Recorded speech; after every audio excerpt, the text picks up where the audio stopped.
The 20th century's most prolific serial killer is largely unknown throughout the world, though he brutally murdered at least 140 children. Posing as a priest and a teacher, he lured poor young boys away from their families, raped them, and murdered them. Committing his crimes in various regions of Colombia, South America in the 1990s, he eluded Colombia's authorities for 9 long years. What goes on inside the mind of a serial killer? And how do the authorities go about catching one? We'll find out from the experts as we track Garavito, the world's worst serial killer.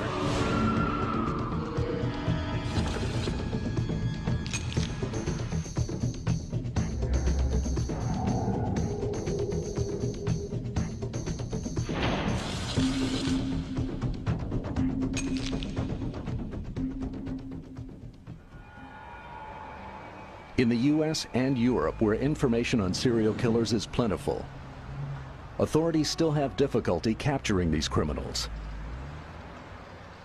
But imagine if a serial killer struck in a place where there was no authority over the populace, a place where the deaths of poor young boys could go unnoticed by society at large.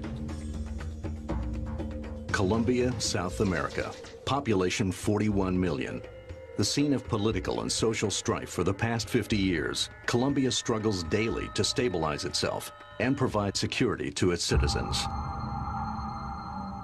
Mark Chernick, a professor of government and Latin American studies, has been following the history of violence in Colombia for many years. Colombia is a country with a long history of violence, and in the early 80s, when I was doing dissertation research at Columbia University in New York, I went to Colombia, the country, to study attempted negotiations between the government and the armed guerrilla movements to find a way out of it. 20 years later, the violence is higher, and I've been studying the peace process and the violence now for the last 20 years. At first, the random disappearances of street children didn't raise many eyebrows.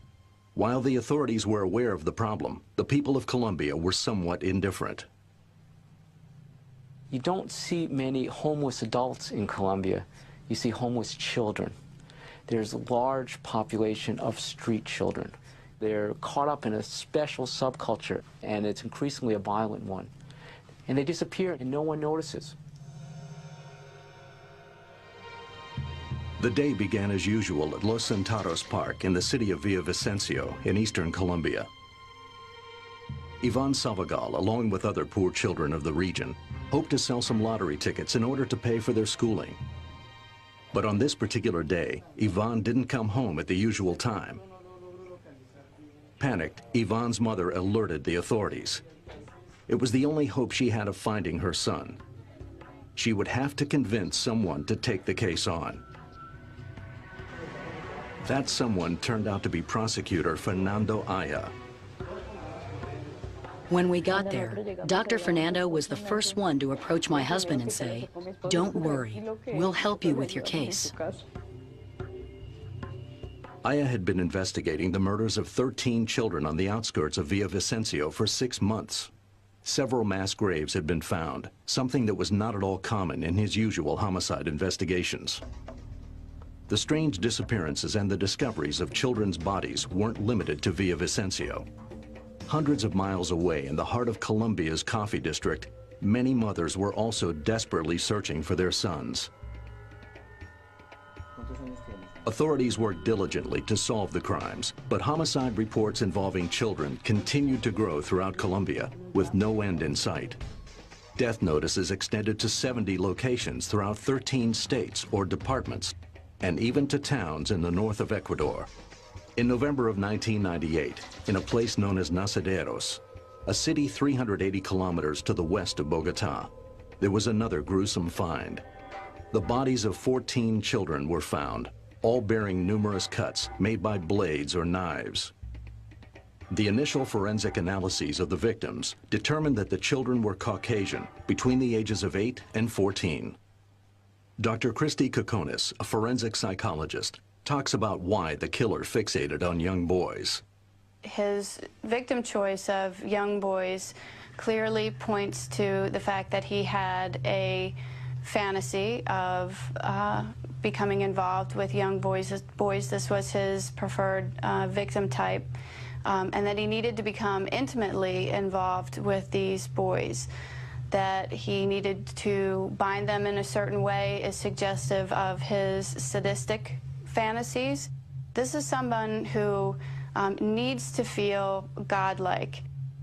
Robert K. Ressler, Director of Forensic Behavioral Services International, is one of the pioneers of criminal profiling. His work has helped capture some of the most notorious serial killers in history. The serial killer, from a psychodynamic view, is basically an antisocial personality, better known as a psychopath. Most crimes of the serial killer are sexually oriented. I would say 90+% of serial killers are sexually motivated. You have a person who's generally speaking, a white male. They're in their mid to late 20s on up to their early to mid 30s. So you have kind of a 10-year window there of acting out.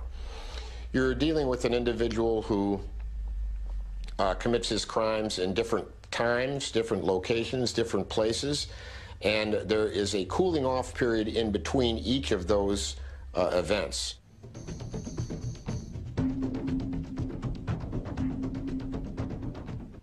Now the authorities face the challenge of identifying the bodies with no time to waste.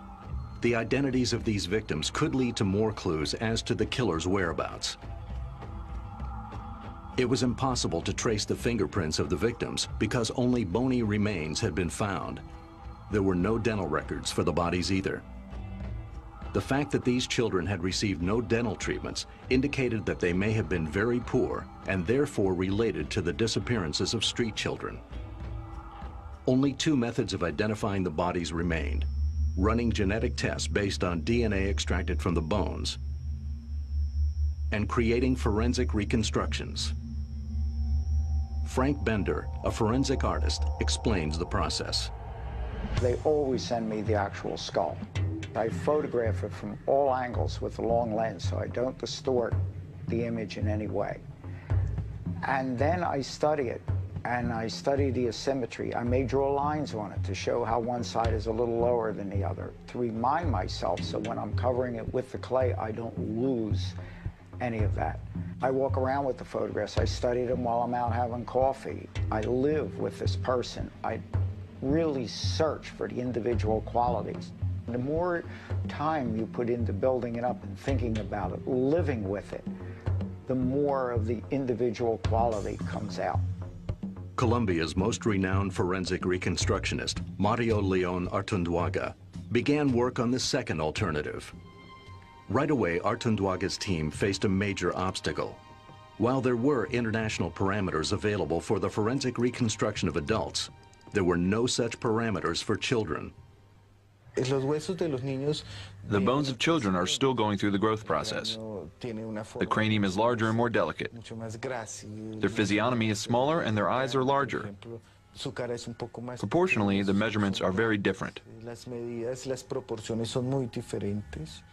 It was a fact that threw Artunduaga off course. In order to help the authorities and the families of the victims, he would have to create his own parameters. To accomplish this, he brought a child to his lab with features that were similar to those of the victims. He measured the child's face from top to bottom and settled on some specific patterns. Artunduaga knew that he could not follow established methods and guidelines due to the children's incomplete growth process. The cranium of a child is proportionally bigger than the rest of his body. In adults, the face is easily measurable, and the symmetry is amazing once you divide it into 3 parts. The measurements go from the hairline to the arc of the eyebrows, from the eyebrows to the tip of the nose, and from there to where the chin ends. According to Frank Bender, there are other factors that determine the reconstruction of a face. Well, basically, the science is just knowing roughly the facial tissue muscle thicknesses. But more important than that is what are the forms of the skull dictating. You know, that's the framework of the face. Is one eye lower than the other? Is one side of the nasal aperture, which is the hole in the skull where the nose goes, is that a little lower? There's an asymmetry to every head, every face. And it's a matter of making sure that you bring that out. As Artunduaga worked on his reconstructions, investigators all over Colombia were working through their leads and hypotheses as fast as possible. Traces of wax had been found at the crime scenes. This made investigators suspect that the crimes had been committed by members of a satanic cult. Other hypotheses revolved around drug dealer paybacks, revenge, and organ trafficking. In Villavicencio, prosecutor Aya was still searching for Ivan Salvagal. The boy's characteristics were similar to those of the other murdered children. These similarities were the beginning of the killer's profile. Criminal profiling is taking the dynamics of a crime and basically looking at a crime scene, live or a photograph or videotaped. You have to have access to that crime scene. You have to see the positioning of the body. You have to see the body as it was at the scene and then as it is cleaned up in an autopsy situation. You have to have access to investigative reports, to witness statements, and you have to have all of that information, which creates a foundation. You have to have a foundation to build a profile on. Aya decided to investigate the areas in which the murders had taken place. Upon visiting the sites, he observed that they were generally well populated. If there were so many people around, why hadn't anyone noticed the smell of decomposing bodies or heard anyone scream as they were attacked? Aya chose a strategic 24-hour point of surveillance from which he could track all the movements of people nearby. This tower offered the ideal conditions. From their position on the tower, Aya and his team were able to observe the caretakers of the grounds who patrolled the area on horseback. This bird's-eye view of the crime scene revealed why the caretakers had not been aware the crimes were taking place. When we became familiar with the areas surrounding the crime scenes, we realized that it was impossible for the caretakers to be aware of those killings because the terrain was very dense, the vegetation quite thick, and you couldn't really walk through it. It was clear the jungles of Colombia would be a major obstacle. In another part of the country, Aldemar Duran, a seasoned detective who would end up playing a pivotal role in the capture of the fugitive, had been investigating the deaths of 3 children for over a year. In their investigation, they found some striking similarities to crime scenes in other parts of the country. When these 3 cases were discovered by our team, we began pooling files from 1991 to 1998 that had been archived. And that's where we came across a series of relevant events involving youngsters who had been victimized under some very special characteristics. They found the position of the bodies, certain fibers from rope that was used to tie up the victims, and even empty liquor bottles to be very similar to evidence found at the other crime scenes. Dr. Kokonis explains why patterns start to emerge from the crime scenes of serial killers. The problem is fantasy is always perfect. You can fantasize it and you will have it go down exactly the way you want. But in reality, it never works that way. So what happens is they commit the crime, the crime didn't quite meet the fantasy was better. So they will then have to commit the crime again. They'll think about it, elaborate on it a little bit more, think about what went wrong, and then try it again. Their fantasy becomes reality. They step over that line, and they now victimize a human being. And in so doing, they hold the life of that human being in their hand. And it is their life to take at will, and oftentimes they do. And that's once they step over that threshold, there is no return, and the crimes become repetitive. In the labs, after analyzing the wounds on the bodies found in the different areas, forensic doctors suggested the possibility that they were dealing with just one man, a sexual deviant, an idea that would take the investigation in a new direction. If there was only one killer, Aldemar Duran wanted to capture him. According to Robert Ressler, the best way to catch a killer is to think like one. In researching, in interviewing criminals who have committed these awful crimes, you develop a sense of intuition where, in fact, you begin to think a lot like the criminal thinks. And that is an ability that some people can deal with and some people cannot. And, of course, the idea is to have enough basis of experience to see the similarities and the common thread patterns that flow between these various types of offenders. Duran dedicated his time and effort to studying everything that was known about serial killers. We were going to solicit information from the FBI so that they could send us some documents, texts, so that we could get up to speed.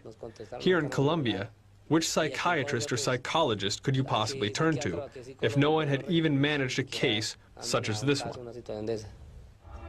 On February 6, 1999, more bodies were found, this time in Palmira, 60 kilometers south of Nazareros, where they had found the 14 bodies a year before.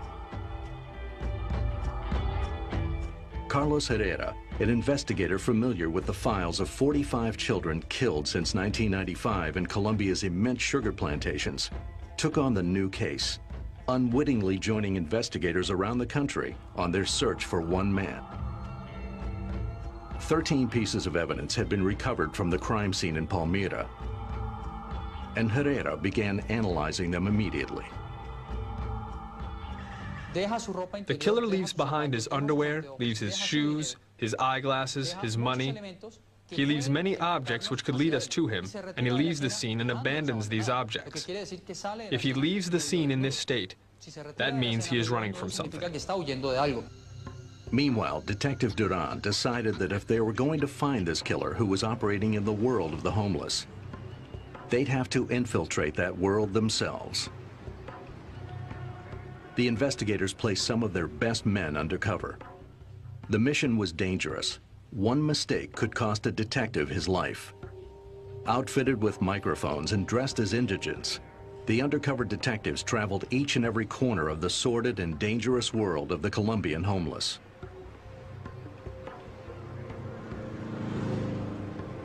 As Duran's men ingratiated themselves into this Colombian underworld, Carlos Herrera had discovered several details which would bring the prosecutors one step closer to the criminal's physical appearance.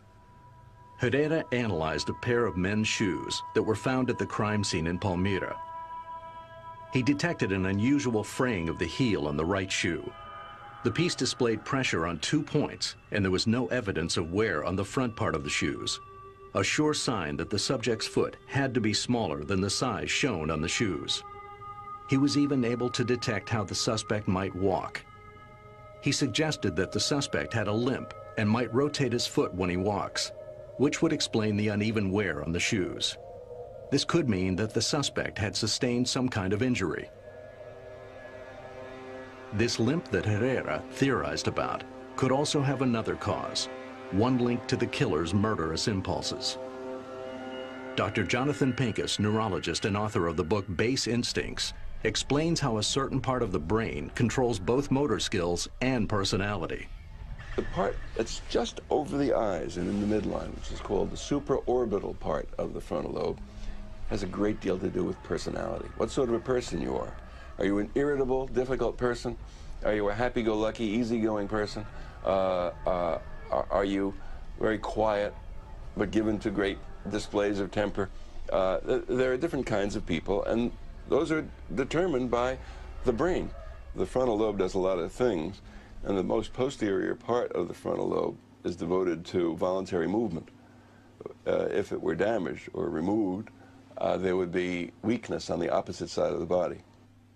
More studies revealed that this person's height range was between 1.63 meters and 1.67 meters. The criminal also left behind a pair of glasses that had been partially burned. While they couldn't account for the charring on the glasses, tests revealed that the user of these glasses suffered a condition which afflicts people in a specific age range. We determined from the prescription on the lenses that the user was between 40 and 45 and between 55 and 60 years old. A detailed study of the everyday wear of the glasses also produced a presumed facial structure. The wearer had bent the arms of the glasses, indicating that he might have oddly placed ears. Investigators had also discovered that the criminal moved from one place to another with ease. This was determined after tracing some currency left by the killer at the crime scenes. There were nearly 180,000 pesos that were traced to the killer, which had been distributed in the southern part of the country and in the city of Ipiales on the border of Ecuador. The crime labs had produced clear results.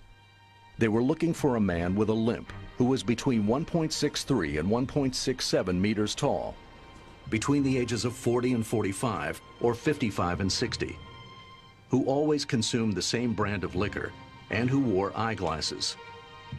The authorities pulled legal paperwork from the last 10 years involving pedophiles. After finding over 5,000 cases of aggression against minors, they discarded all those relating to attacks against girls. There were over 1,500 files left. After inspecting them, the investigators excluded those involving perpetrators under age 42. This left 95 persons, of which only 45 were within the 1.63 and 1.67 meters height range. They then proceeded to select those people who committed crimes in the areas where the majority of the victims were found.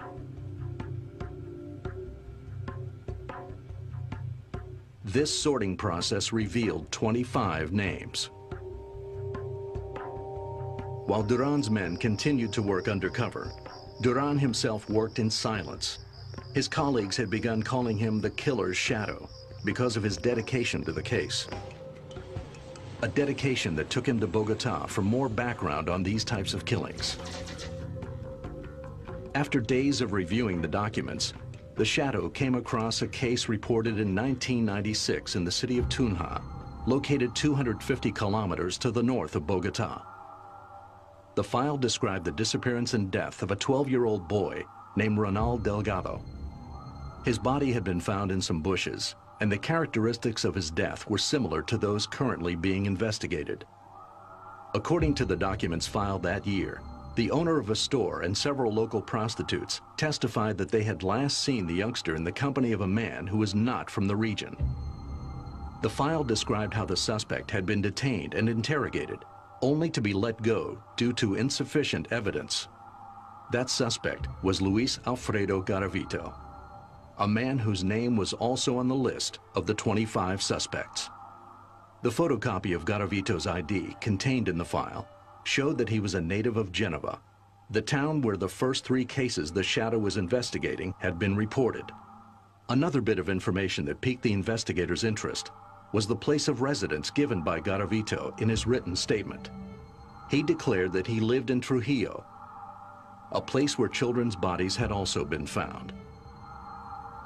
Meanwhile, searches were being conducted in Pereira, a city hundreds of kilometers to the west of Bogota. The results of these searches pointed to one suspect, Pedro Pablo Ramirez Garcia, known as Pedro Pachuga. This individual had a long record of sexual abuse against children that began in 1980. Ramirez limped from the same leg as the man they were looking for. He was 44 years old. His height was within the range specified by the detectives, and he had been seen in the street selling honey contained in the same kind of liquor bottles found at the crime scenes.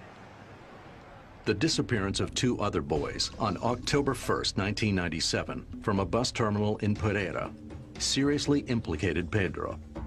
The 2 young boys were found dead, their bodies showing signs of having been tortured and sexually abused. Furthermore, another boy had identified Pedro as the man who tried to rape him. The eyewitness testimony was all the authorities needed to begin their search for Pedro Pachuga.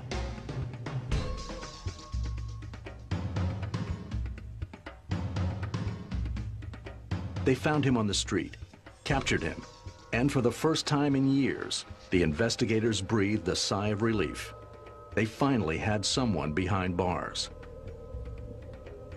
But their captive kept proclaiming his innocence.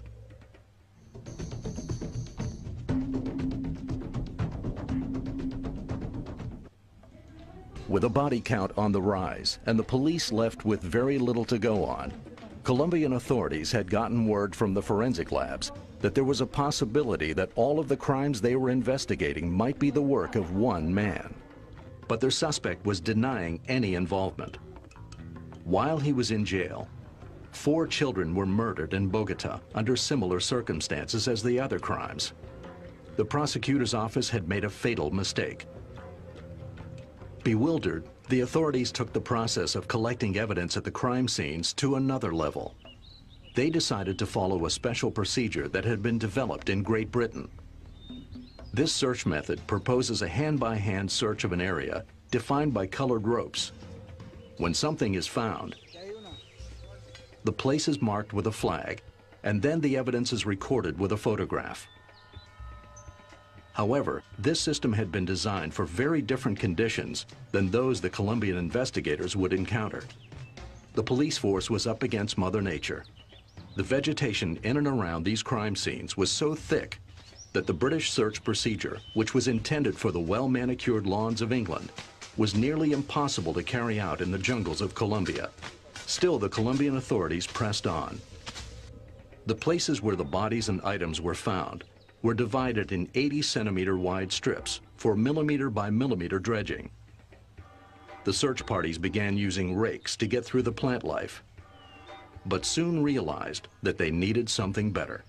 Investigators had no choice but to use the same instruments used by the local peasants in order to advance the search.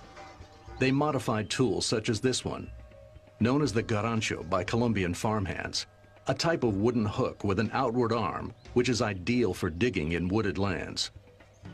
This instrument became the detective's best ally. While the work continued in the field, the morphologists were making progress with the facial reconstructions. Their work brought together techniques known and used in other countries. They used Russia's research in reading bones, which allows scientists to find many details.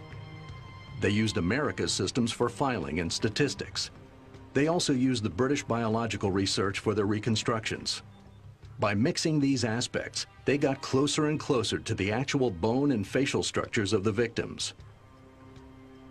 With this technique, Artunduaga reconstructed the faces of 4 boys.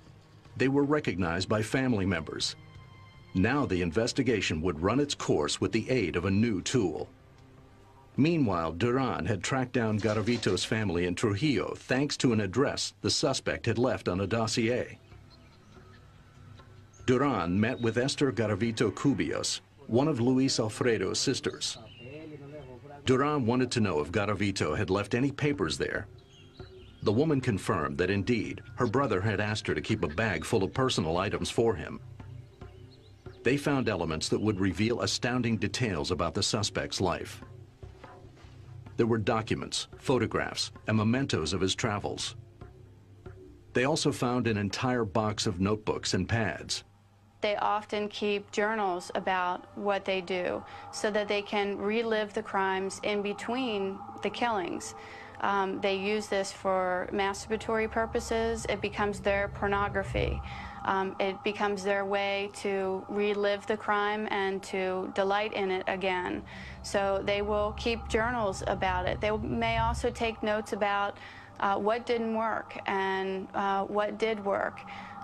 They'll very carefully catalog what type of victim it was, the age, description of the child, what the exact events that took place, how they felt, what the child may have said to them or the victim may have said to them. Again, as much information as they can so that they can relive the crime. Aldemar Duran's team carefully analyzed each item. The bag also contained photos of Luis Alfredo Garavito himself. Days later, Duran established that a judicial body in Corinto implicated Garavito in another homicide, also involving a minor.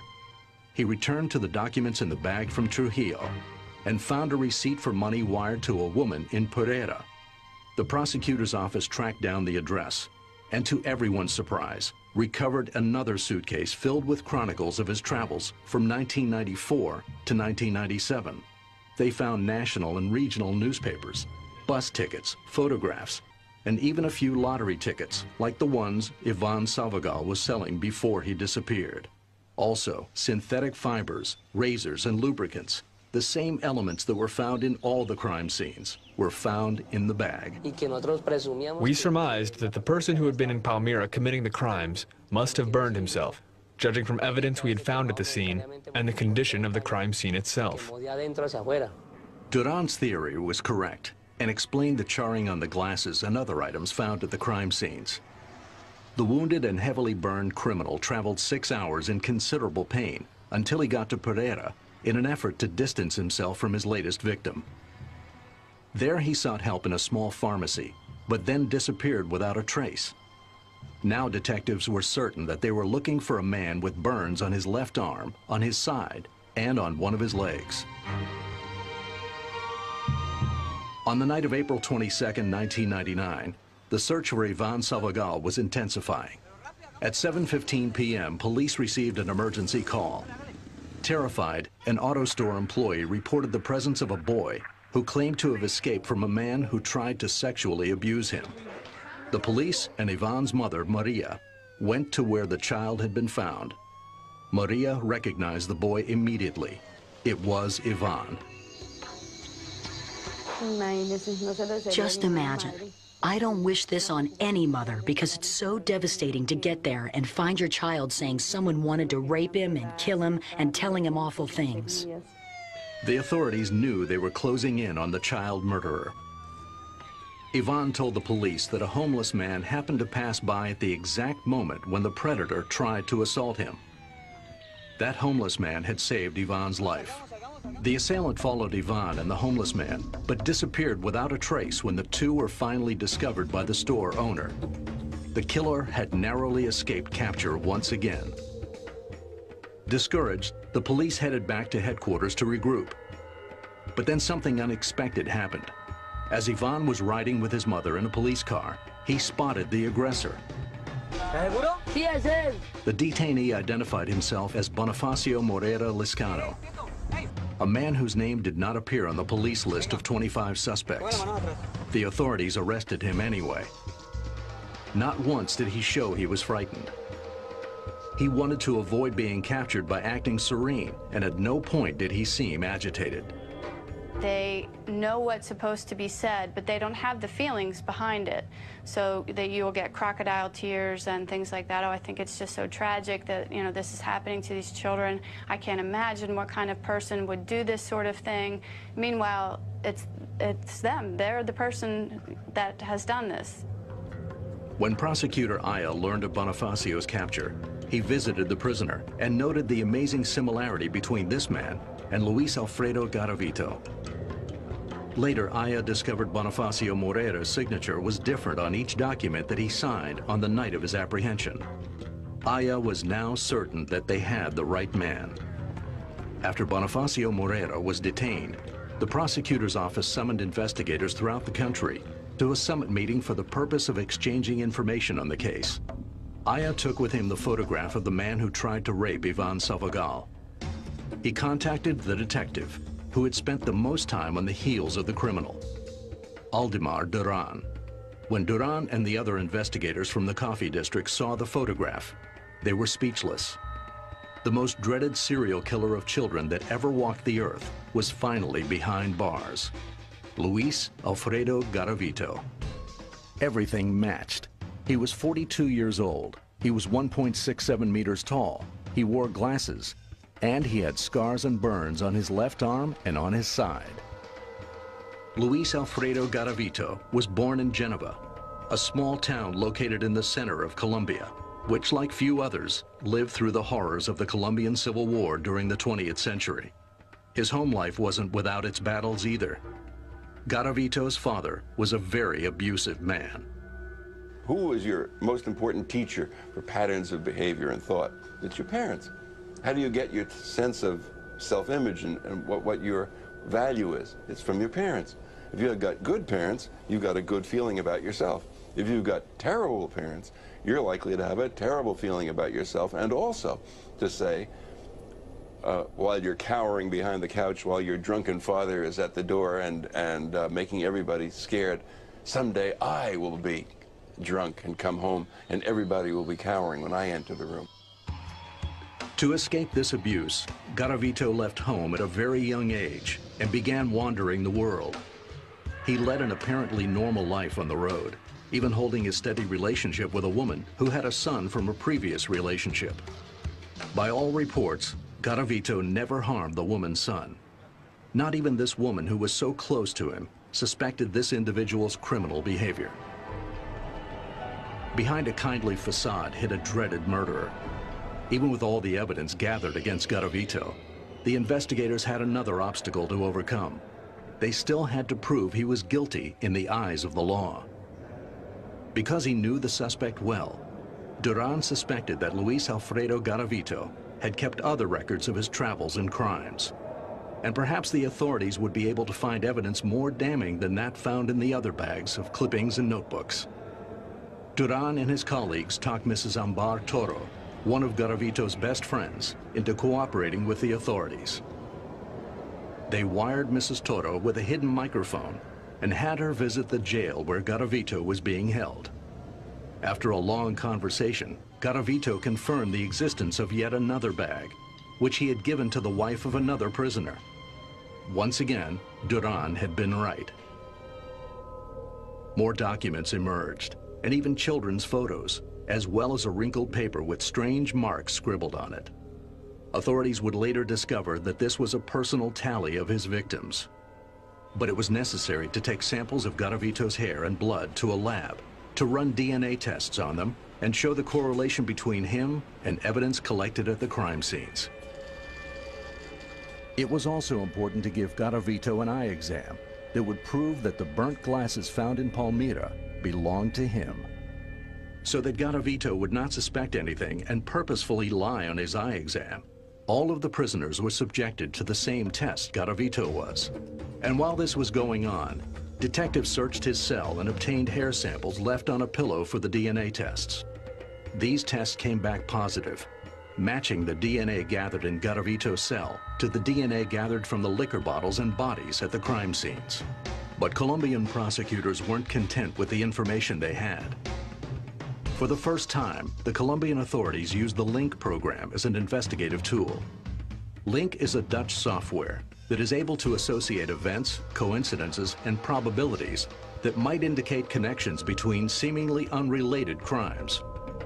The LINK program was able to cross-reference 5 million pieces of data per second. The results were simple. Garavito had been in every one of the crime locations. Investigators fed hotel reports, testimonies, and evidence into the system. And what came out was confirmation that Garavito was their man. Colombian prosecutors were now satisfied that the case against Garavito was airtight. Armed with all the evidence, the prosecution decided to interrogate Luis Alfredo Garavito and get a confession. Garavito denied everything, saying none of the evidence belonged to him. He swore on his soul that he was a good man, and with tears in his eyes, he claimed that such accusations were nothing more than a grave error by the Colombian authorities. After 8 or 9 hours of interrogation, and not the slightest crack in Garavito's demeanor, the head of the interrogation, Lily Naranjo, decided to end it. It seemed the police had failed in their objective, which was to destabilize him, catch him in a lie, and coax a confession out of him. When you get a person who perseveres and really pursues an investigation, they are the only person that is going to be very effective with that individual. To bring in somebody cold who knows nothing about the case or just a little bit to do the final interrogations is a losing game. So a person who's lived this, breathed this, day in and day out for weeks, months, years, is going to be the person that's going to break the individual down. And they can either be highly trained and highly skilled, or they can be basically just a natural type of interrogator, but that's the kind of person that'll break an individual in the final days. All hope was not yet lost. Nobody knew Garavito better than the killer's shadow, Aldemar Duran. Prosecutor Naranjo authorized a private meeting between Duran and the murderer.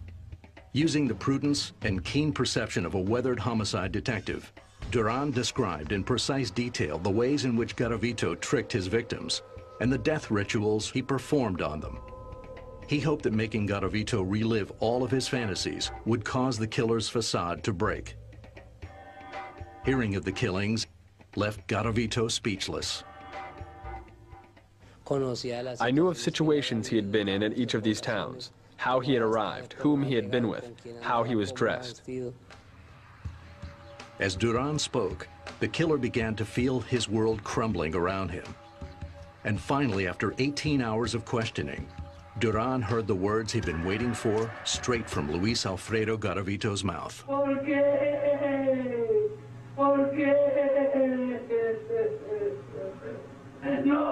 Garavito cried out for Duran to stop. The killer just couldn't take any more. This tape, made by Colombian authorities, registered the exact moment when the world's deadliest serial killer of children confessed his crimes. Then, with terrifying detachment, Garavito related the details of his crimes. He told the investigators about the children he had murdered, the objects he used when he assaulted them, and the places where these assaults took place. Garavito defended himself by saying that in every instance, he had been possessed by a malignant spirit. A psychological diagnosis determined that Garavito showed an antisocial personality disorder. He was probably raped from age 6 to 16 or something, and he has chosen victims who are friendless and homeless as he was. He has put himself in place of the abusive parent or whoever it was who abused him. And as I said, the psychiatrists call that identification with the aggressor, and I say it's like wanting to be like your old man. He gets a great sense of pleasure out of being the one who is now doing the torturing, as opposed to the one who was being tortured. They enjoy seeing the pain and suffering of another person. But the pain is really just a tool to elicit that suffering that makes them feel godlike, that gives them an ego boost. But it's a temporary fix. It's something that they need to repeat and to do again and again.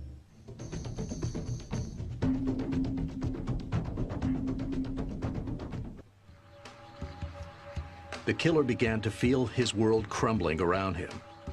And finally, after 18 hours of questioning, the killer just couldn't take any more. This tape, made by Colombian authorities, registered the exact moment when the world's deadliest serial killer of children confessed his crimes. In an effort to cooperate with authorities, Garavito provided information about the whereabouts of his victims. More bodies were unearthed. The final tally of bodies came to 140, though experts believe there could be more.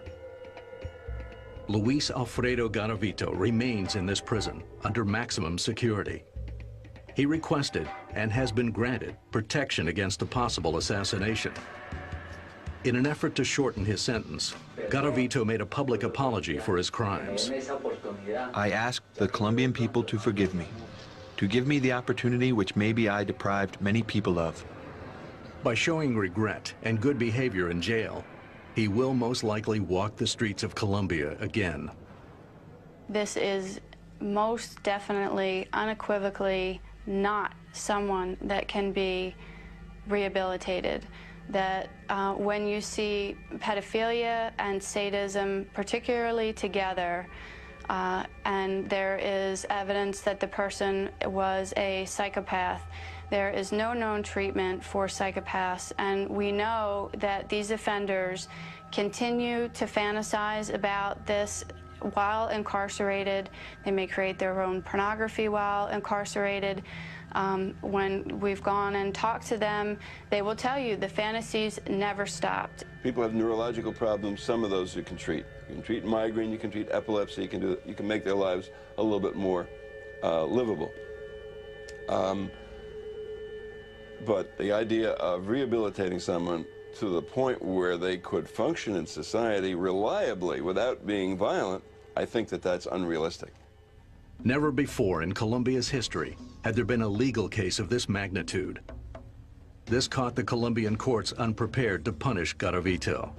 In Colombia, they can take the worst charge and double the penalty for it. But they can never exceed the maximum stipulated by the law. Therefore, in Colombia, the maximum for Garavito would be 40 years. 40 years of prison for 140 young lives lost. Worse than that, he could get out even sooner. By confessing, he gets time taken off his sentence. By working and studying and exhibiting good behavior, he gets more time taken off his sentence. Under the current system, it is very likely that Garavito would be released. Not only likely, it's inevitable. There is no such thing as life without parole. There is no death penalty. Under their existing law, Garavito could serve as little as 12 years. For now, new bodies continue to surface, and investigators continue to work diligently, identifying them. But Duran's biggest worry is copycats, or other people who might want to imitate this sociopath. Despite all his years of experience and the knowledge of having put the biggest serial killer of children behind bars, Duran says he can never forget the flood of emotions that broke his heart the day he found the first body of a little boy. Nor can he ever forget the anguish on the faces of parents who are still desperately seeking their little ones.